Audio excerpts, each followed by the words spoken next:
आज दिन की शुरुआत हुई थी थोड़ी लेट, इसलिए पहले मैंने नहाने का डिसीज़न लिया। करीब 8 बजे मैं उठी थी और फिर मैंने किया झाड़ू पोछा करने के बाद मैं ऊपर गई थी, ऊपर सफाई करके आई और नीचे फिर पोछा लगाया शॉर्टकट में। फिर हमने किया थोड़ा-सा पूजा पाठ।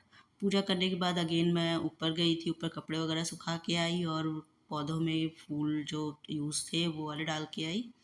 एंड देन फिर वही सेम नाश्ता बनाया मैंने, चाय एंड रोटी बनाया था आज, क्योंकि परांठा रोज़ नहीं खा सकते। फिर उसके बाद हम लग गए थे अगेन काम पे, मैं अपने काम पे, आध्या अपने खेलने में।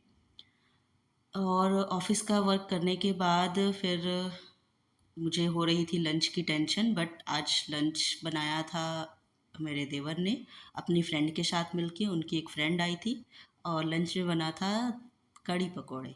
सो आप देख सकते हैं ये रहे पकौड़े और एक तरफ बन रहा है चावल और एक तरफ बन रहे हैं कढ़ी।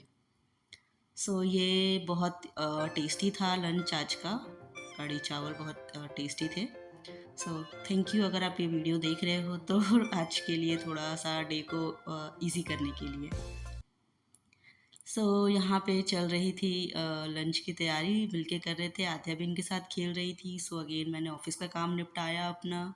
ऑफ़िस का काम निपटाया और फिर उसके बाद मैंने आध्या को खाना खिलाने के लिए बैठी, बट एक काम आ गया था तो साथ-साथ मैं काम भी करने लग गई थी। तो यहाँ पे आप देख सकते हैं आध्या मुझे करने नहीं दे रही है। आप इसकी बात सुन सकते हैं कि क्या बोल रही है। नहीं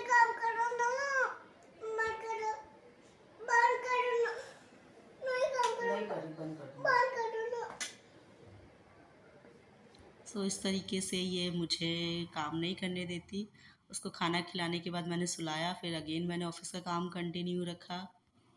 आध्या को आज उसके दादा-दादी और पापा की याद आ रही थी। बार-बार वो किसी भी चीज़ को उठा रही थी और अपने कान में लगा रही थी और हेलो पापा, हेलो दादी, ऐसे-ऐसे बोल रही थी। तो मुझे आज मॉम गिल्ट हुआ। फिर मैंने कहा कि ऑफ़िस का काम छोड़ते हैं, उसको थोड़ा टाइम देते हैं।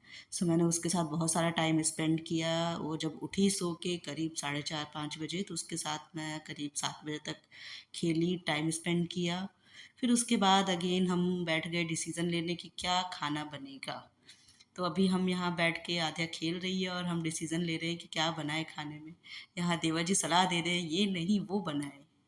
हम बस 2 ही लोग हैं तो बहुत कन्फ्यूज़न हो रही है खाने में क्या बनेगा, क्या नहीं बनेगा, सिर्फ़ 2 लोगों के लिए। और जैसे दोपहर में कढ़ी चावल बने थे तो उसका थोड़ी-सी क्वांटिटी बची हुई थी। तो हमने सोचा अभी कुछ नहीं बनाते हैं वरना फिर वो पड़ा ही रहेगा। तो हमने थोड़ा-सा नाश्ते जैसा बनाया। ममरा और सेव मिला के हमने नमकीन बनाया, इसमें मूँगफली डाला, प्याज़ वगैरह डाला। हरी मिर्च हमने नहीं डाला क्योंकि तीखा खाने का मन नहीं था। ये आध्या को किचन में उछलने का बहुत मन करता है और उछलते-उछलते वो मुँह में, कभी सर में चोट लगवा लेती है। ख़ैर उसका ऐसा ही रहता है हमेशा। और हमारा हो गया है डिनर रेडी, हमने डिनर किया और फिर उसके बाद मैंने सेम बर्तन वग़ैरह धोए, किचन क्लीन किया और फिर क्लीन करने के बाद हम चले सोने।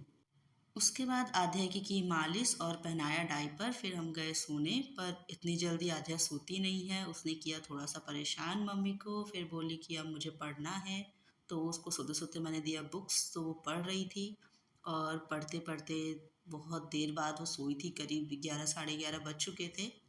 इस तरीके से ख़त्म हुआ सोलो पेरेंटिंग चैलेंज का day 3। Thank you for watching.